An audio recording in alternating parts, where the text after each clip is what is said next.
राज्य सुरगंधा की महारानी को वर्षों बाद एक पुत्री हुई, अन्विता।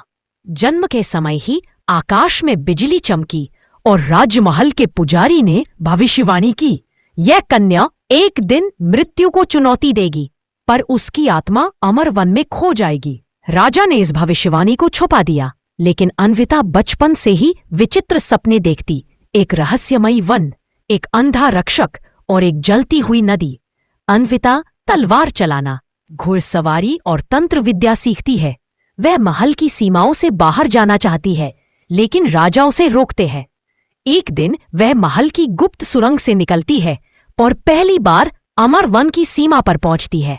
वहां उसे मिलता है एक अंधा साधु, ऋषि वायुन, जो कहता है तुम्हारी आत्मा इस वन से जुड़ी है, लेकिन प्रवेश की कीमत है स्मृति की बलि। राजकुमारी की मुलाकात होती है युग से, एक रहस्यमयी योद्धा जो अमर वन की रक्षा करता है। दोनों में प्रेम पनपता है, लेकिन युग की आत्मा वन से बंधी है। अन्विता को पता चलता है कि युग कभी सुरगंधा का राजकुमार था, जिसे वन ने निगल लिया था। अब वह वन की आत्मा बन चुका है, जीवित लेकिन बंधा हुआ। अन्विता वन में प्रवेश करती है। वहां उसे मिलते हैं 3 द्वार। भूल द्वार, जहां उसकी यादें मिट जाती हैं। भय द्वार, जहां उसे अपने सबसे बड़े डर का सामना करना पड़ता है। बलिदान द्वार, जहां उसे युग को छोड़ना पड़ता है। वह तीनों द्वार पार करती है, लेकिन अंतिम द्वार पर युग उसे रोकता है। अगर तुम आगे बढ़ी तो मैं हमेशा के लिए वन में खो जाऊंगा।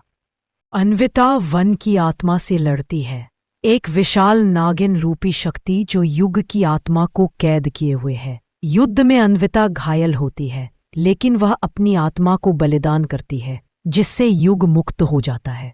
वन उसे निगल लेता है, लेकिन उसकी चेतना युग के हृदय में समा जाती है। सालों बाद सुरगंधा में एक नई राजकुमारी जन्म लेती है, अन्वी। वह बचपन से ही युग की तस्वीरें बनाती है, अमर वन के गीत गाती है। युग अब एक साधु बन चुका है, जो हर पूर्णिमा को सुरगंधा के मंदिर में आता है। एक दिन अन्वी उससे मिलती है और कहती है, मैं तुम्हें जानती हूँ, मेरी आत्मा तुम्हारी है। युग की आंखों में आंसू आ जाते हैं। वन ने उन्हें अलग किया था, लेकिन आत्मा ने उन्हें फिर मिलाया।